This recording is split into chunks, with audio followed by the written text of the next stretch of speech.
Agence de talent et Book Club, les livres, nouvelles stars d'Hollywood. Enquête des auteurs qui rêvent que leurs récits soient adaptés en film ou en série. Des studios et des plateformes de streaming à l'affût de manuscrits aux allures de scénarios.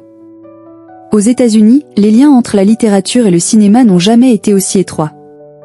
Au cœur du dispositif, les branches littéraires de puissantes agences de talent et les book clubs de célébrités, capables de transformer en un clin d'œil un roman en best-seller.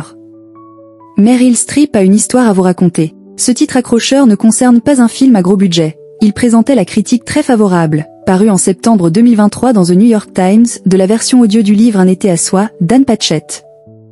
Ce roman de confinement suit 3 sœurs pendant leur semaine de promiscuité contrainte dans une maison de campagne, où elles se mettent à enquêter sur une ancienne histoire d'amour de leur mère avec un acteur de théâtre, dans les années 1980. Rien de très littéraire, mais la parution américaine, à l'été 2023, avait tout d'un lancement hollywoodien. Outre la lecture de Meryl Streep, le roman a bénéficié d'un autre imprimatur très prisé. Collé sur sa jaquette, un macaron jaune et blanc le certifie, choix du mois, du très puissant book club de l'actrice et productrice Reese Witherspoon.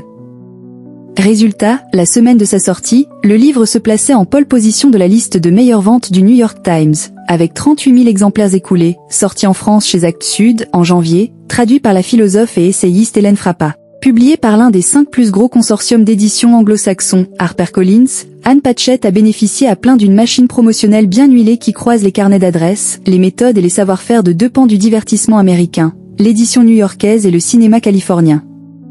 Loin d'être une exception, le lancement d'Un été à soi est l'illustration d'un mouvement de fond, où s'unissent ces 2 pôles dans un mariage de raison. Si les ponts entre cinéma et littérature ne sont pas nouveaux, Francis Scott Fitzgerald, Ernest Hemingway, John Fante ou Joan Didion ont tous vendu des scénarios à Hollywood, la fusion se fait désormais à un niveau